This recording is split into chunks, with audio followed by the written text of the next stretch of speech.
वजूद जन से है तस्वीर कायनात में रंग, इसी के साज से है जिंदगी का सोज़े दुरूद।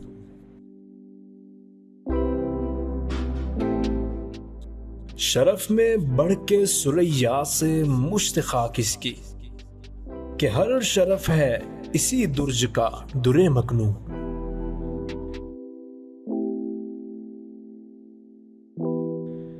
मकाले माते फला तू न लिख सकी, लेकिन इसी के शोले से टूटा शरारे अफलातून।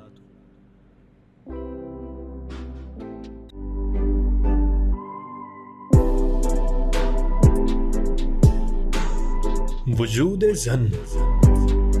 बिस्मिल्लाहिर्रहमानिर्रहीम, अस्सलाम वालेकुम। आई एम साइमा अली और वजूद जन के अगले एपिसोड के साथ हाजिर हैं। विला साइबर्ट केथर अमेरिकन नॉवलिस्ट थे।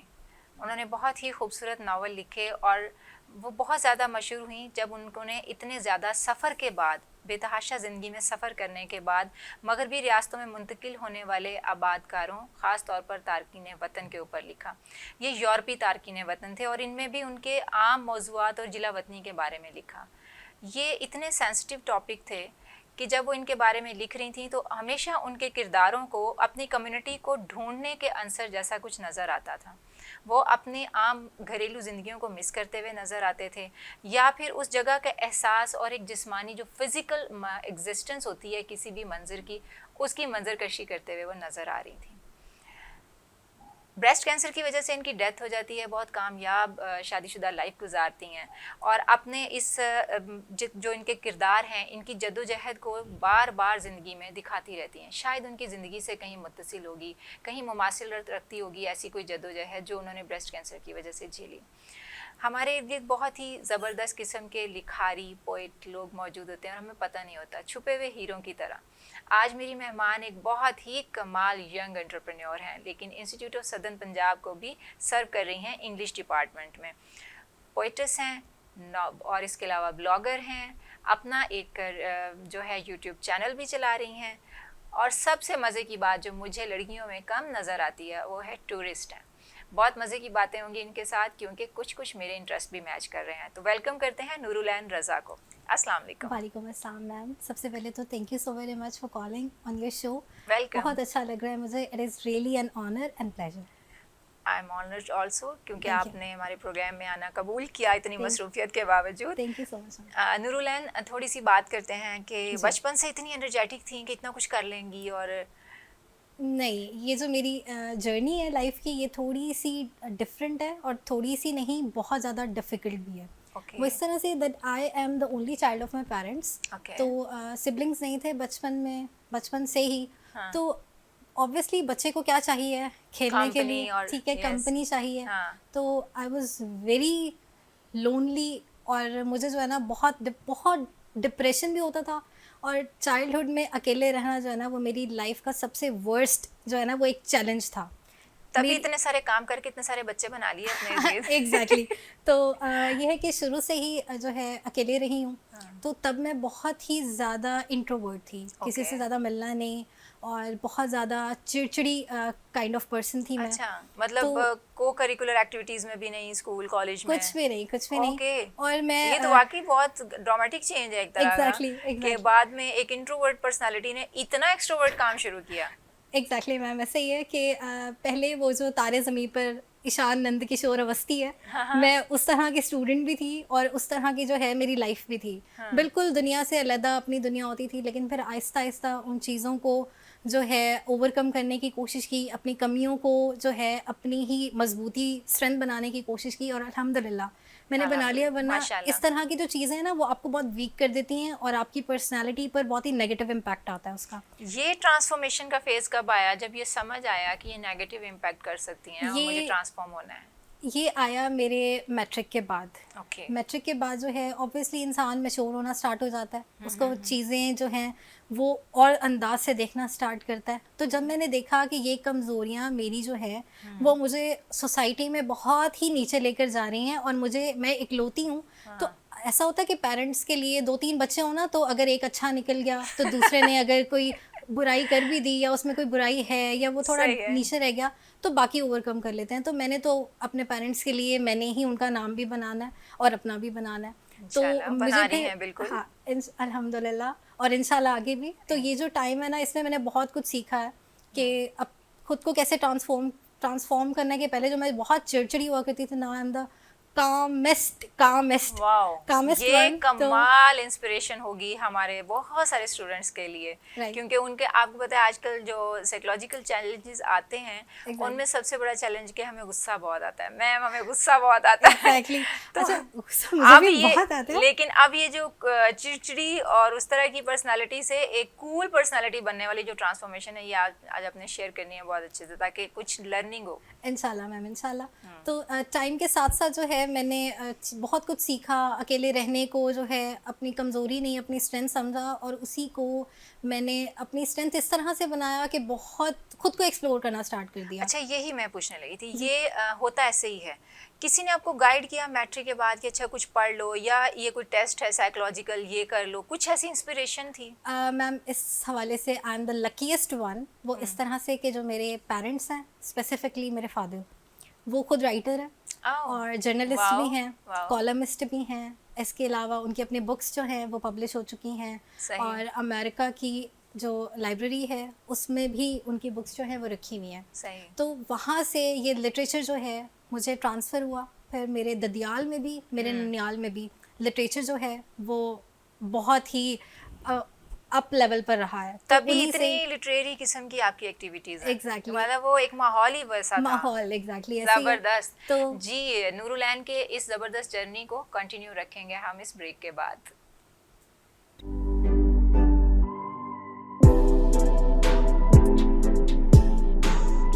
वजूद ज़न।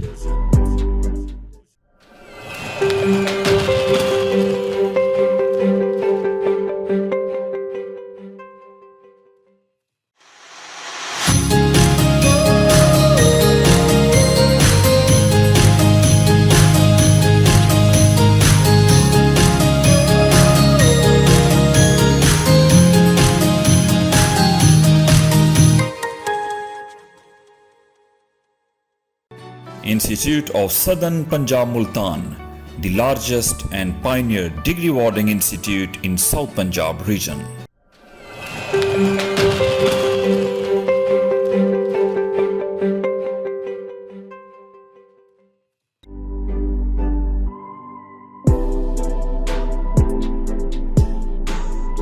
वजूद ज़न।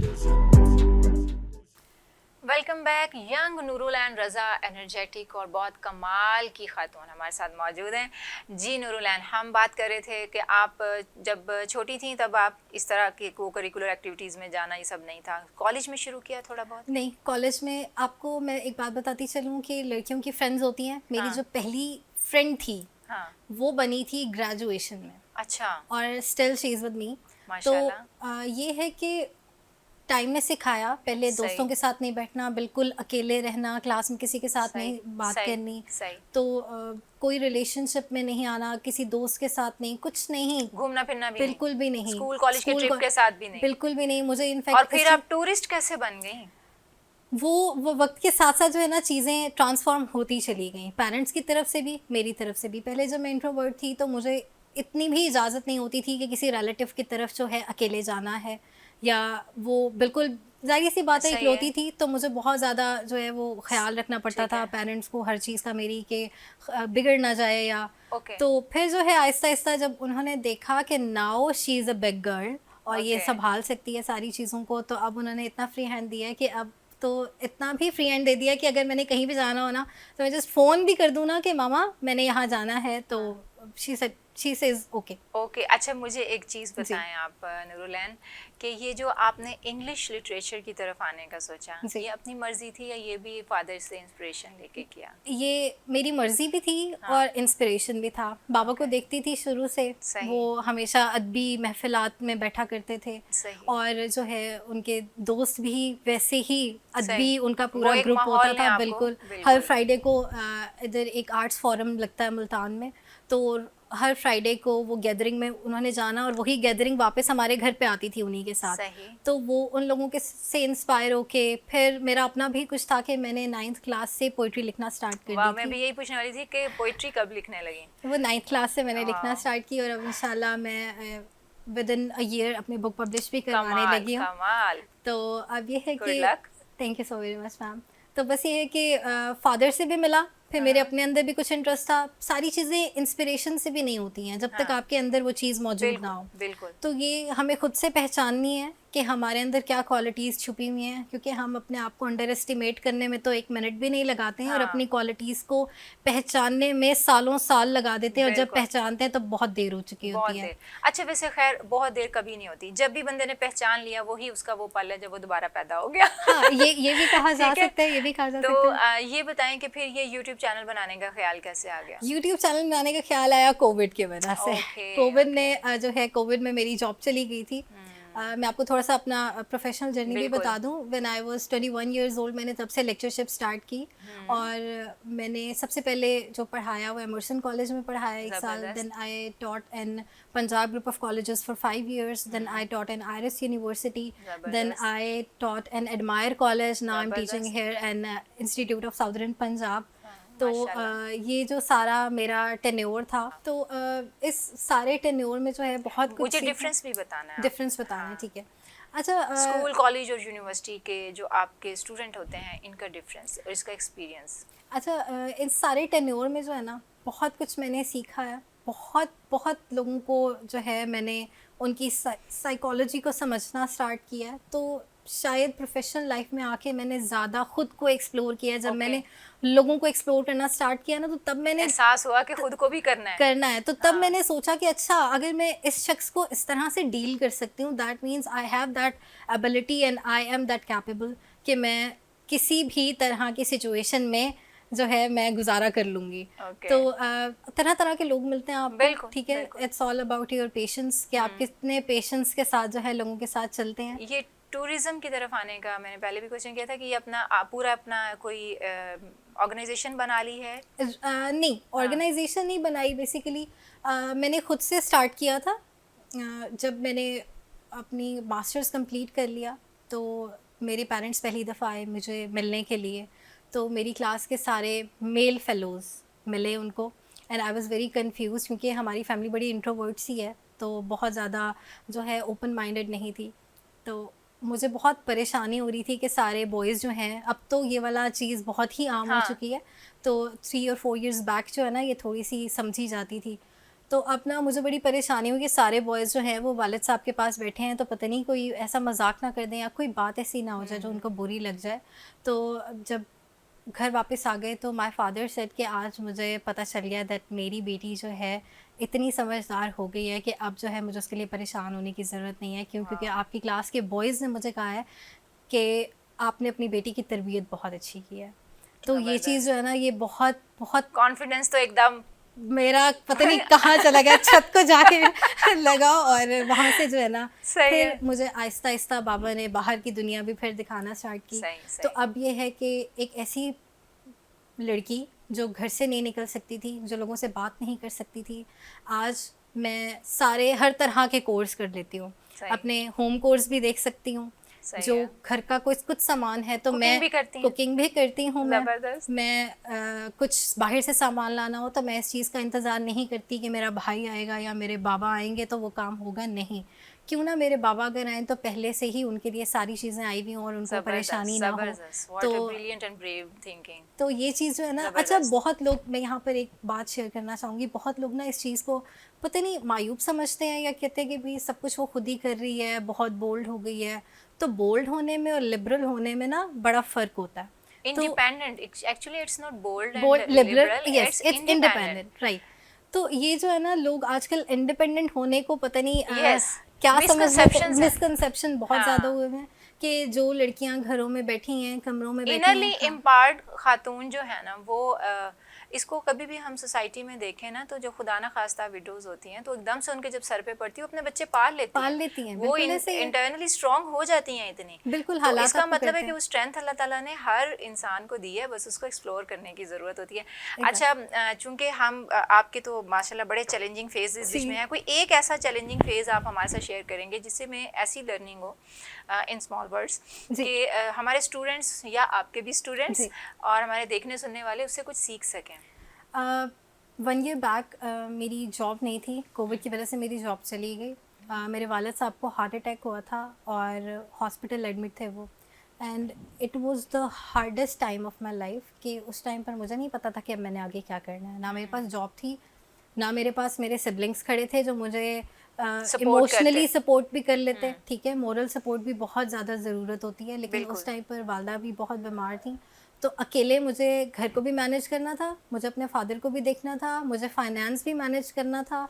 तो मुझे नहीं लगता कि ये चीज़ जो है कैमरे पर बताना कि फ़ाइनेंशियली जो है आपने क्राइसिस किस तरह से बर्दाश्त करते हैं, तो मैंने वो टाइम जो देखा वो मैंने अल्हम्दुलिल्लाह वो जब मैंने पास कर लिया तो आई थॉट कि अब मैं लाइफ का कोई भी फेस जो है ना वो बहुत अच्छे से तभी नूरुलैन जो है ना वो इतनी नरम दिल हो गई हैं, पहले भी थी डेफिनेटली, कि इन्होंने अपनी एक एनजीओ स्टार्ट कर दी है जी, जो इदारा इनका गरीबों की मदद करने के लिए बनाया गया है।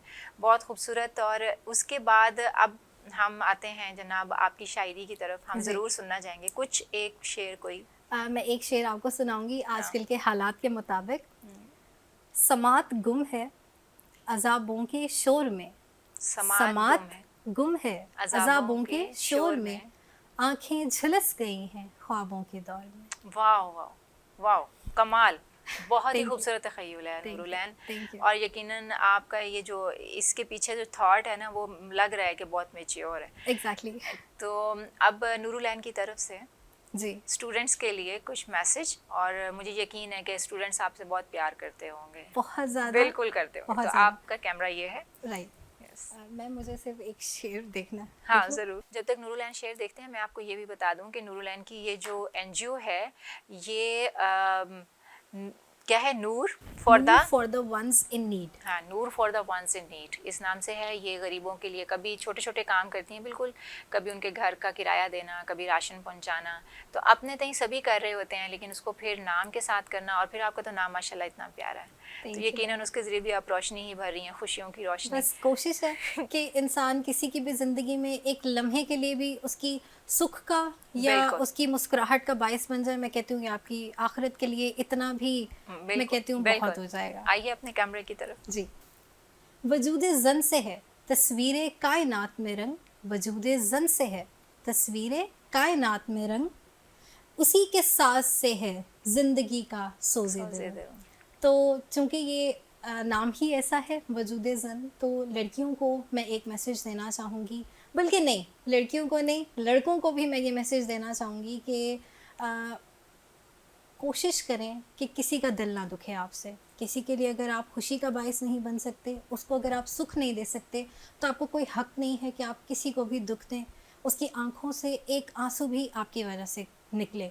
और अगर ऐसा हो भी जाता है, इंसान है, ख़ताओं का पुतला है, तो हो जाती है गलती, कोशिश करें कि उसको सुधारें, माफ़ी मांग लें, और इससे पहले कि देर हो जाए माफ़ी मांग लें। और लड़कियों के लिए एक और मैसेज देना चाहूँगी कि इंडिपेंडेंट होना कोई जो है बुरी बात नहीं है। अगर आप घर के भी काम कर रही हैं, आप बाहर के भी काम कर रही हैं, इसमें कोई शर्मिंदगी की बात नहीं है, इसमें जो है कोई भी लेट डाउन होने की बात नहीं है। ये बहुत ही खूबसूरत बात है आपकी ज़िंदगी की कि आप अपने वालिद के साथ जो है उनकी, मैं एक बात कहती हूँ कि मुझे बड़ा अच्छा लगता है कि जब ना मैं अक्सर ऐसा होता है ना कि जब बच्चियाँ बड़ी होती हैं तो बाप के कंधे झुक जाते हैं, लेकिन आप ऐसी बेटी बने कि जब आप बड़ी हों तो बाप के कंधे झुके नहीं बल्कि सीना और चौड़ा हो जाए। तो कोशिश करें कि कभी भी आपके वालिदैन को आपसे कोई तकलीफ ना हो। ज़बरदस्त, बहुत शुक्रिया Nurul. Thank you so much ma'am. बहुत अच्छा लगा आपसे बात करके। वक्त कम था और बातें बहुत ज़्यादा थी, तो मैंने पूछना था कितनी जगह घूम ली, कितना वतन देख लिया और कितना वतन से बाहर जाने का प्लान है। आपने खुद बताया कि आप PhD परस्यू करने वाली हैं, उसके लिए बहुत सारी बेस्ट विशेज़ आपके लिए ज़रूर कीजिएगा और अपने जैसे एनर्जेटिक स्टूडेंट ही आगे लेकर आइएगा। ये सारी एनर्जी पुट करें, यकीनन कर रही होंगी आप, तो आपकी वजह से और भी आपके मैसेज की वजह से और लोगों में भी ये एनर्जी आएगी। Thank you so much. जी नाज़रीन, आपने देखा नूरुल ऐन अपने नाम की तरह किस तरह सुख और खुशियों की रोशनी भर रही हैं अपने इर्द गिर्द। अल्लाह ताला आपको भी इसी तरह खुशियों का सुख और नूर सलामत रखने के लिए कायम रखे। अपना बहुत ज़्यादा ख्याल रखिएगा, अपने इर्द गिर्द बहुत ज़्यादा ख्याल रखिएगा। साइमा अली को आज के प्रोग्राम से इजाज़त दें। इंशाअल्लाह ताला फिर अगले प्रोग्राम में मुलाकात होगी किसी नए जगमगाते सितारे के साथ। तब तक के लिए अल्लाह हाफिज़। पाकिस्तान जिंदाबाद, ISP पाइंदाबाद।